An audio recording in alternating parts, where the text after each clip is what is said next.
সব সাহাবারা অবাক, না জানি তিনি কার কথা বললেন।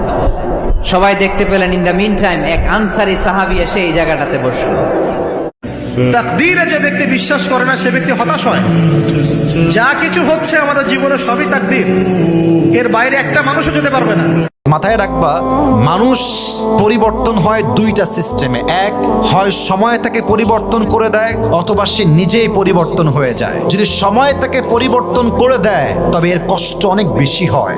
হ্যালো বন্ধুরা, কেমন আছেন সবাই? আজকের এই ভিডিওতে দেখব বাংলাদেশের 3 জনপ্রিয় বক্তা ডক্টর মিজানুর রহমান আজহারী এবং আসিফ হুজুর এমনকি আবু তাহা মোহাম্মদ আদনানের সম্পর্কে। এরা 3 জনের মধ্যে কার জনপ্রিয়তা কতটা বেশি, এমনকি প্রতিটা মাহফিলে কে কত টাকা পারিশ্রমিক নিয়ে থাকেন। তো ভিডিওটি শুরু করার আগে সবার কাছে একটাই অনুরোধ, ভিডিওটিতে একটা লাইক দিবেন, যারা আমাদের চ্যানেল নতুন অবশ্যই সবাই চ্যানেলটি সাবস্ক্রাইব করে দিবেন। নম্বর 3, আসিফ হুজুর। বন্ধুরা, বর্তমানে তরুণদের কাছে এক জনপ্রিয় বক্তা হচ্ছেন আসিফ হুজুর। 2017 সালে প্রথমবারের মতো স্টেজে বক্তৃতা দিয়েছিলেন তিনি। আসিফ হুজুরের প্রতিটা মাহফিলে প্রায় 3 থেকে 7 হাজার পর্যন্ত মানুষ হয়ে থাকেন। তিনি তার প্রতিটা মাহফিলে 80,000 থেকে 1,60,000 পর্যন্ত পারিশ্রমিক নিয়ে থাকেন। মাথায় রাখবা, মানুষ পরিবর্তন হয় দুইটা সিস্টেমে। এক হয় সময় তাকে পরিবর্তন করে দেয়, অথবা সে নিজেই পরিবর্তন হয়ে যায়। যদি সময় তাকে পরিবর্তন করে দেয় তবে এর কষ্ট অনেক বেশি হয়। অতএব নম্বর 2, আবু তাহা মোহাম্মদ আদনান। বন্ধুরা, বাংলাদেশে বর্তমান তরুণদের কাছে সবথেকে জনপ্রিয় বক্তা হচ্ছেন আবু তাহা মোহাম্মদ আদনান। তিনি 2018 সালে প্রথমবারের মতো ইউটিউবের মাধ্যমে বক্তৃতায় আসেন। আবু তাহা আদনানের প্রায় প্রতিটা মাহফিলে 7 থেকে 15,000 পর্যন্ত লোক হয়ে থাকেন।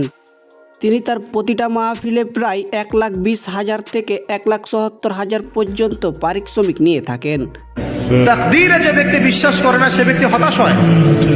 যা কিছু হচ্ছে আমাদের জীবনে সবই তাকদীর, এর বাইরে একটা মানুষও যেতে পারবে না। নম্বর 1, ডক্টর মিজানুর রহমান আজহারী। বর্তমানে বাংলাদেশের ছোট বড় সবার প্রিয় হুজুর হচ্ছেন ডক্টর মিজানুর রহমান আজহারী। মিজানুর রহমান আজহারীর প্রতিটা ওয়াজে যেন 2 লাখ থেকে 7 লাখ পর্যন্ত লোক হয়ে থাকেন। তিনি বাংলাদেশে বছরে প্রায় 40 থেকে 50টি ওয়াজ করে থাকেন। মিজানুর রহমান আজহারী প্রতিটা মাহফিলে যেন 3 লাখ থেকে 7 লাখ পর্যন্ত পারিশ্রমিক নিয়ে থাকেন। সব সাহাবারা অবাক, না জানি তিনি কার কথা বললেন। সবাই দেখতে পেলেন ইন দ্য মিন টাইম এক আনসারি সাহাবী এসে এই জায়গাটাতে বসল। তো বন্ধুরা, আপনারা কার ওয়াজ শুনতে বেশি ভালোবাসেন তার নামটি অবশ্যই আমাদের কমেন্ট বক্সে লিখে যাবেন। আর ভিডিওটি ভালো লাগলে একটা লাইক দিবেন, যারা আমাদের চ্যানেল নতুন অবশ্যই সবাই চ্যানেলটি সাবস্ক্রাইব করে দিবেন।